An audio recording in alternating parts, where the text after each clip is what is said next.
बिस्मिल्लाहिर्रहमानिर्रहीम। अस्सलाम वालेकुम। मैं फैज़ान रिजवी और आप मेरे यूट्यूब चैनल और फेसबुक पेज देख रहे हैं। आज 24 सितंबर 2023 है, दिन है जी संडे, इतवार का। आपको मालूम है कि गुज़िश्ता कई दिनों से इंटरनेशनल मीडिया के ऊपर खबरें गर्दिश कर रही हैं इजराइल और सऊदी अरब के दरमियान नॉर्मलाइजेशन डील, अमन मुआहदे की। सबसे पहले इजराइल की जानिब से ही ये खबर सामने आई थी कि अमेरिका की सालिसी में इजराइल और सऊदी अरेबिया अमन मुआहदे के बहुत करीब पहुंच चुके हैं। फिर MBS, जो मोहम्मद बिन सलमान हैं, क्राउन प्रिंस सऊदी अरेबिया के, उन्होंने गुज़िश्ता दिनों फॉक्स न्यूज़ को वो इंटरव्यू दे रहे थे। तो इंटरव्यू लेने वाले ने सवाल किया कि जिस तरह की बातें, जिस तरह के दावे इजराइल की जानिब से सामने आ रहे हैं कि अमेरिका की सालिसी में आप दोनों नॉर्मलाइजेशन डील के बहुत करीब हैं, तो इन बातों में कितनी सदाकत है। तो MBS ने खुद कहा कि इजराइल के साथ सऊदी अरब की जो नॉर्मलाइजेशन है वो बहुत करीब पहुंच चुकी है, लेकिन MBS ने कहा कि फ़लस्तीन अभी भी हमारे लिए बहुत ज़्यादा इम्पॉर्टेंट है। चलें, ये बातें तो कंफर्म हो गई कि दोनों ममालिक की जानिब से ये बातें सामने आ गई कि नॉर्मलाइजेशन डील बहुत करीब है और अमेरिका उसकी सालिसी कर रहा है। लेकिन ये कन्फ्यूजन अभी भी बाकी थी कि किन बुनियादों पर ये अमन मुआहिदा होने वाला है। ज़ाहिर है कि अगर सऊदी अरेबिया के साथ इजराइल नॉर्मलाइज करता है अपने ताल्लुकात, तो फिर कुछ दो की बुनियाद पर ये ताल्लुकात नॉर्मलाइज होने हैं, वरना ये ताल्लुकात नॉर्मलाइज नहीं हो सकते। इस तरह की बातें जो एक्सपर्ट्स हैं, जो एनालिस्ट्स हैं, वो इस तरह की बातें कर रहे थे। लेकिन ये कन्फ्यूजन भी दूर कर दी जो इजराइल के प्राइम मिनिस्टर हैं नेतन्याहू। उन्होंने जब UNGA के प्लेटफॉर्म पर खड़े होकर 78वें सेशन से खिताब किया, तो हमारी डिटेल के साथ बात हो चुकी है उस खिताब पर। मैं स्किम स्कैन करके आपको बताऊंगा। अगर डिटेल के साथ वो खिताब आपने सुनना है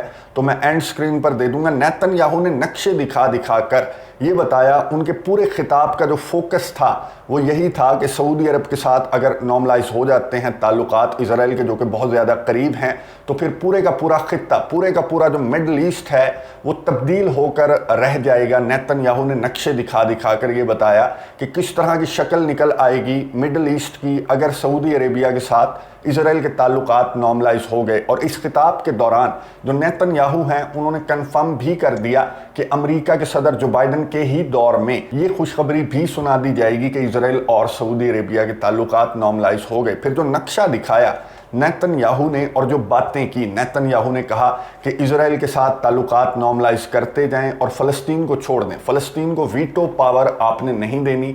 आप इजराइल के साथ ताल्लुकात नॉर्मलाइज करते जाएं विदाउट एनी कंडीशन, तो फ़लस्तीन के साथ इजराइल के ताल्लुकात ऑटोमेटिकली अल्टीमेटली नॉर्मलाइज हो जाएंगे। लेकिन फ़लस्तीन को फ़िलहाल बीच में ना लाएं। ये जो नॉर्मलाइजेशन की डील्स हो रही हैं इसमें फ़लस्तीन को बीच में नहीं लाना चाहिए, वीटो पावर फ़लस्तीन को नहीं देनी चाहिए। फिर जो नक्शा दिखाया नेतन्याहू ने, उसमें पूरे का पूरा इजराइल था, नीला नक्शा था और उसमें फ़लस्तीन कहीं पर भी नहीं था।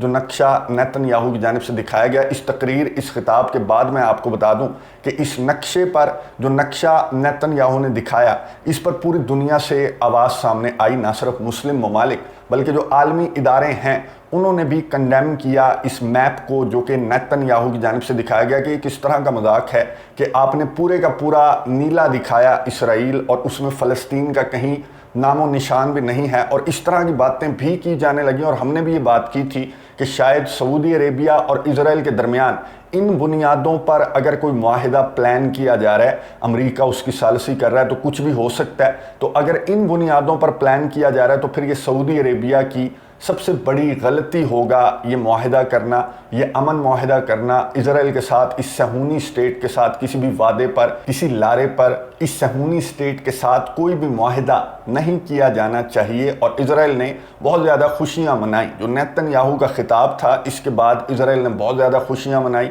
इजराइल के जो जरीदे हैं वो इसी तरह की खबरों से भरे हुए थे कि नेतन्याहू ने क्लियर कर दिया कि सऊदी अरेबिया के साथ डील बहुत करीब है और किन बुनियादों पर करीब है वो भी क्लियर कर दिया नेतन्याहू ने। लेकिन आज सफ़े मातम बिछी हुई है इजराइल के अंदर। इजरायली मीडिया अगर आप उठाकर देखें तो वहाँ पर बिल्कुल सफ़े मातम बिछी हुई है, क्योंकि जो सऊदी अरब के वज़ीर ख़ारजा हैं फैसल बिन फरहान, उन्होंने आज अक़वाम मुत्तहिदा जनरल असम्बली के 78वें सेशन से मुख्तसर लेकिन बहुत पावरफुल खिताब किया। 16 मिनट का खिताब था फैसल बिन फरहान का, और पावरफुल इसलिए क्योंकि इसराइल का मीडिया अगर आप उठाकर देखें तो आपको पता लग जाएगा कि क्यों ये खिताब इतना ज़्यादा पावरफुल था। फैसल बिन फरहान ने सबसे पहले अपने खिताब के इंट्रो के फ़ौरन बाद ही दूसरे तीसरे मिनट के अंदर फैसल बिन फरहान ने सारी की सारी कन्फ्यूजन दूर कर दी कि अगर कोई नॉर्मलाइजेशन डील हो भी रही है या अमेरिका उसकी सालसी कर भी रहा है तो वो इन बुनियादों पर हरगिज़ नहीं हो रही जिन बुनियादों पर नेतन्याहू ने पूरी दुनिया को पोर्ट्रे करने की कोशिश की, नीला नक्शा दिखाकर कि शायद इन बुनियादों पर कोई नॉर्मलाइजेशन की डील हो रही है। फैसल बिन फरहान ने सारी कन्फ्यूजन दूर कर दी और मसला फ़लस्तीन का जिक्र करते हुए सऊदी अरब के वज़ीर ख़ारजा फैसल बिन फरहान ने क्या कहा, ये गुफ्तगू सुनिए, उसके बाद बात करते हैं। We affirm that security in the Middle East region requires the acceleration of the quest for a just, comprehensive solution to the Palestinian issue. The solution must be based on resolutions on the international arena and must bring about a peace that allows the Palestinian people to have an independent state within the 1967 borders with East Jerusalem as its capital. We reaffirm our rejection and condemnation of all unilateral measures that are a flagrant violation of international law. Peace must be based on international resolutions. Saudi Arab के वज़ीर ख़ारजा फैसल बिन फरहान ने बहुत politely, जो अंदाज है Saudi Arab के वज़ीर ख़ारजा का, बहुत पोलाइट वे में, बहुत पोलाइट टोन में, बहुत पोलाइट बॉडी लैंग्वेज वो नहीं थी जो नेतन्याहू की मैंने आपको दिखाई थी कि मुक्के मार रहा था और मुक्कों की आवाज़ें ज़्यादा आ रही थी और उसके खिताब की आवाज़ें कम आ रही थी और वो बता रहा था कि फ़लस्तीनियों को वीटो नहीं देना, हमारे साथ अमन मुआहिदे करते जाओ और फिर देखते जाओ कि फ़लस्तीन के साथ हम किस तरह से अपने ताल्लुकात नॉर्मलाइज करते हैं। वो अंदाज़ नहीं था, बल्कि सऊदी वज़ीर ख़ारजा ने बहुत पोलाइट वे में कहा कि इंटरनेशनल रेजोल्यूशंस पर अमन बेस करना चाहिए। अब इंटरनेशनल रेजोल्यूशंस क्या कहती हैं? इंटरनेशनल रेजोल्यूशंस कहती हैं कि फ़लस्तीनियों का अपना एक इलाका, एक आज़ाद मुल्क होना चाहिए, 2 स्टेट सोल्यूशन होना चाहिए और वो बेस करना चाहिए 1967 की जंग से पहले वाला जो बॉर्डर था उस बॉर्डर पर वो 2 स्टेट सोल्यूशन बेस करना चाहिए, जिसका जो दारुल हुकूमत है वो यरूशलेम होना चाहिए। सऊदी अरब के वज़ीर ख़ारजा ने फिर से क्लियर कर दिया कि ये चीज़ें हैं इंटरनेशनल रेजोल्यूशंस के अंदर और इसके बगैर अमन कायम नहीं हो सकता। आगे बढ़ते हुए सऊदी अरब के वज़ीर ख़ारजा ने कहा कि हम इंटरनेशनल लॉज के अगेंस्ट किए गए इक़दामात की मज़म्मत करते हैं और इन्हें मुकम्मल तौर पर मुस्तरद करते हैं। सारी गलत फहमियाँ दूर हो गई इजराइल की। अब मैं आपको हेडलाइन दिखा दूँ, ये इजराइल का जो जरीदा है उसके अंदर ये हेडलाइन लग चुकी है और इसमें यही बात बताई गई है कि सऊदी अरब ने बता दिया कि अमन की कंडीशंस क्या होंगी। अमन की कंडीशंस होंगी इंटरनेशनल रेजोल्यूशंस, अमन की कंडीशंस होंगी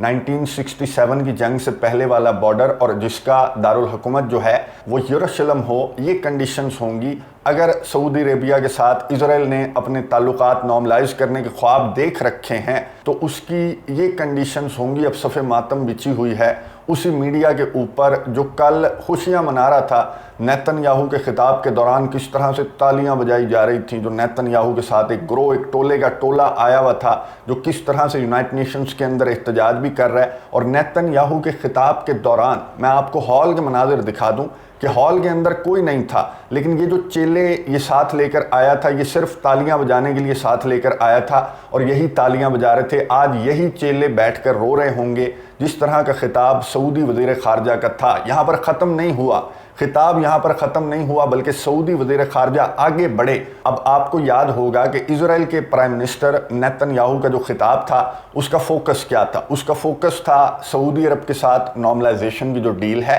और दूसरा जो टॉपिक था उनके खिताब का हर साल होता है कि ईरान के ख़िलाफ़ उन्होंने जितनी बातें वो कर सकते थे उन्होंने ईरान के ख़िलाफ़ बातें की और जितनी वो कोशिश कर सकते थे कि मुसलमानों को तकसीम करने से मुतल्लिक बातें करें, उनका जवाब भी फैसल बिन फरहान ने जो ईरान रिलेटेड बातें नेतन्याहू कर रहे थे मुक्के बजा बजा कर, उनका जवाब भी फैसल बिन फरहान ने किस अंदाज से दिया पोलाइटली, ये सुनिए उसके बाद बात करते हैं।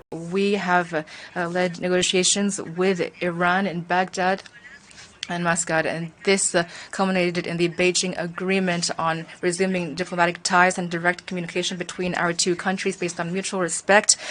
Respect for sovereignty, independence, security, and non-interference, and we're also respecting the UN Charter and the Charter of the OIC. गुफ्तगू आपने सुनी सऊदी अरब के वज़ीर ख़ारजा फैसल बिन फरहान की और इसराइल के प्राइम मिनिस्टर के लिए एक जुमला तो बनता है کہ بیٹا یہ فلمیں ہو گئی پرانی کہ تم مسلمانوں کو لڑوانے تقسیم کرنے کے لیے جو چالیں چلا کرتے تھے، اور فلسطین کے لیے کل ہی نیتن یاہو نے اپنے خطاب کے دوران کہا کہ ہمارا ایک کامن اینمی ہے، ایک کامن تھریٹ ہے، اور اس کی وجہ سے ہم ساتھ ساتھ آ رہے ہیں، ہم دوستیاں کرتے جا رہے ہیں، ہمارے درمیان محبتیں بڑھتی جا رہی ہیں، اور اس کی وجہ ہے ایران۔ اب وہ فلمیں ہو گئی ہیں پرانی، ایران اور سعودی عربیہ کی نارملائزیشن ہو چکی ہے، آپ تو خواب دیکھ رہے ہیں، ان دونوں کی ہو چکی ہے، اور بیجنگ نے کروائی، چائنا نے کروائی، اور اس کا ذکر جو سعودی عرب کے وزیر خارجہ ہیں انہوں نے اپنے خطاب کے اندر کہا کہ چائنا کی ثالثی میں ایران کے ساتھ نارملائزیشن ہو چکی ہے، ملاقاتیں ہو رہی ہیں، اور میوچل ریسپیکٹ کے بیس پر یہ تعلقات آگے بڑھانے پر اتفاق کیا ہے سعودی عربیہ نے، اور خطے کے امن کے لیے سعودی عربیہ کردار ادا کر رہا ہے۔ سعودی عربیہ کے جو وزیر خارجہ ہیں انہوں نے سیریا کا، لیبیا کا، پورے کے پورے خطے کا ذکر کیا، اور یہ کہا کہ سعودی عربیہ انیشیٹو لے رہا ہے، آگے بڑھ رہا ہے تاکہ خطے کے اندر امن قائم کیا جا سکے، اور اس طرح کے تخریب کاروں کو بہت خوبصورت جواب سعودی عرب کے وزیر خارجہ فیصل بن فرحان نے اپنے شارٹ سے خطاب کے اندر اسرائیل کو بہت خوبصورت جواب دیا، اور یہی یونٹی چاہیے۔ میں آپ کو بتاؤں کہ دل خوش ہوتا ہے اگر مسلمانوں کے اندر اس طرح کی یونٹی دیکھتے ہیں، اسپیشلی ایران اور سعودی عربیہ کے درمیان اس طرح کی یونٹی کی ضرورت ہے، پوری مسلم امہ کو ضرورت ہے۔ اگر یہ دونوں ممالک ایک پیج کے اوپر، ایک ٹیبل کے اوپر اکٹھے ہو جائیں تو پھر پوری کی پوری مسلم دنیا جو ہے، آپ کو معلوم ہے کہ ان دونوں ممالک کے ساتھ جڑی ہوئی ہے۔ اس طرح کی یونٹی ہوگی تو اسرائیل جیسوں کی کیا مجال، اور امریکہ جیسوں کی، کہ وہ مسلمانوں کو تقسیم کر سکیں، انہیں آپس میں لڑوا کر اپنے فائدے اٹھا سکیں۔ اگر یہ ایک پیج پر رہیں گے دونوں کنٹریز تو پھر تمام کے تمام جو مسلمان ہیں وہ جڑے رہیں گے۔ ابھی ریسنٹلی خطاب ہوا، اس وقت میں ویڈیو ریکارڈ کر رہا ہوں تو تقریباً 1 گھنٹہ قبل یہ خطاب ہوا، اور ایز سچ اس طرح رد عمل ابھی سامنے نہیں آیا جس طرح کا رد عمل آج صبح تک دیکھیں گے آپ کہ کس طرح کا رد عمل سامنے آتا ہے۔ امریکہ کی جانب سے بھی، اسرائیل کی جانب سے بھی بہت زیادہ زور لگایا جائے گا کہ سعودی عرب کو کسی طرح سے ایران کے خلاف کھڑا کیا جائے، سعودی عرب کو کسی بھی کنڈیشن کے بغیر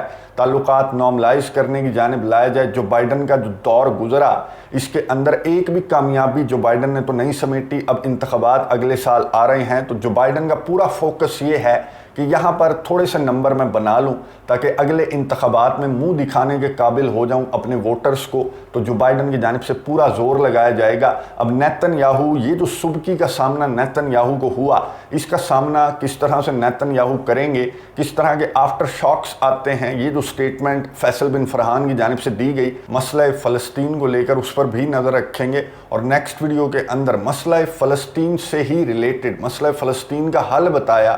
جو وزیر خارجہ ہیں رشیا کے سرگے لیوروف، ان کا خطاب بہت امپورٹنٹ تھا، اس میں انہوں نے مسئلہ فلسطین کا کیا حل بتایا وہ بھی آپ کو بتاؤں گا، اور پورے کا پورا جو خطاب تھا سرگے لیوروف کا وہ بہت امپورٹنٹ تھا۔ نیکسٹ ویڈیو کے اندر اس پر بات کر لیں گے۔ اگلی ویڈیو تک کے لیے اجازت دیجیے، اللہ حافظ۔